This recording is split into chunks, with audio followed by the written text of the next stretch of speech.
उन्वान है इश्क तू बका हो। मैंने इश्क की आग से एक शरर लेकर खिरमने दिल में रखा। मैंने इश्क की आग से एक चिंगारी ले लिया और दिल में रखा और उसे सब्र ज़ब्त दर्द व कर्ब के झोंके से भड़काया। उसको सब्र ज़ब्त और दर्द व कर्ब के झोंके से भड़काया तो तूर जल गया।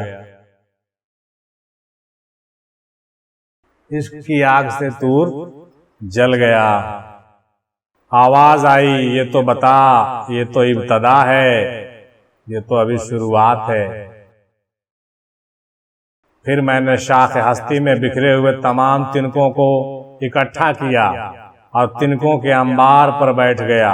अब मुझे आग की जरूरत थी, उस आग की जो बर्क के मानिंद है और जो शाख हस्ती को छेद डाले, वो आग जो साज हस्ती के एक एक तार को जला डाले, वो आग जो रगों में डूब जाए। ऐसा आग मैं कहां से लाऊं?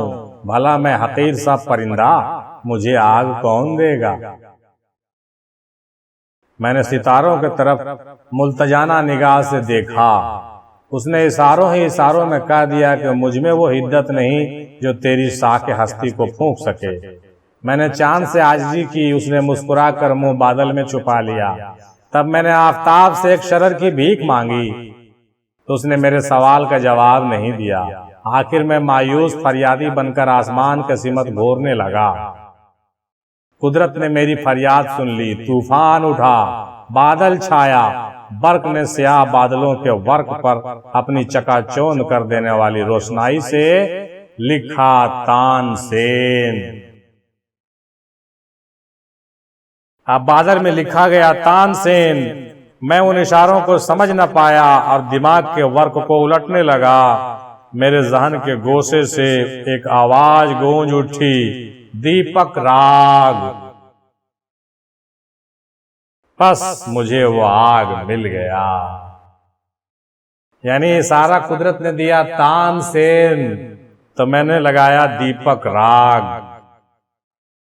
मुराद क्या है? मुराद इसका यही है कि मैंने रियाजत व इबादत करना शुरू किया और वो राग लगाया और वो इश्क अपने अंदर पैदा किया और अपनी हस्ती को जला दिया। उसी आग से, इश्क की आग से अपने हस्ती को जला दिया। अब आगे देखिए, मैंने एक नगमा का लौ छेड़ा। शरर शोला बनने लगा, शोला आसमान से बातें करने लगा, यानी जल गया। हम जल गए, हम अपनी हस्ती को जलाकर राख करने लगे। जमीन थर्रा गई, पहाड़ों में जलजला आ गया, चट्टानें लुढ़कने लगी, दरख्त गिरने लगे, आहू तड़प उठी, शेर सरनगू हुआ, हाथी झूम उठा, तारे टूटकर गिरने लगे, चांद दो टुकड़े हो गया, शक हो गया, आफताब ने स्याह बादलों में मुंह छुपा लिया। अब मैं जलकर राख हो चुका था, यानी मैं फना हो चुका था। बरसात आई, घटाएं बरसी और मैं खाक व धूल होकर बह चला। मैंने जब अपनी हस्ती को जला दिया, जल करके राख हो गए, फना फिल्ला की मंजिल से जब हम गुजर गए तो देखिए बका बिल्लाही कैसे आ रही है। बरसात आई, घटाएं बरसी, मैं खाक व धूल होकर बह चला। टेढ़ी मेढ़ी हजारों क़ित्ताए अर्ज से गुजरता हुआ नाले में पहुंचा, नाला से नदी में, नदी से समुंदर में, समुंदर में मछली ने मुझे खा लिया। लेकिन कुदरत अब भी मेरा मुहाफिज था और अब मैं आब गौहर बनकर उस बेपायान समुंदर के साहिल पर खेलने लगा।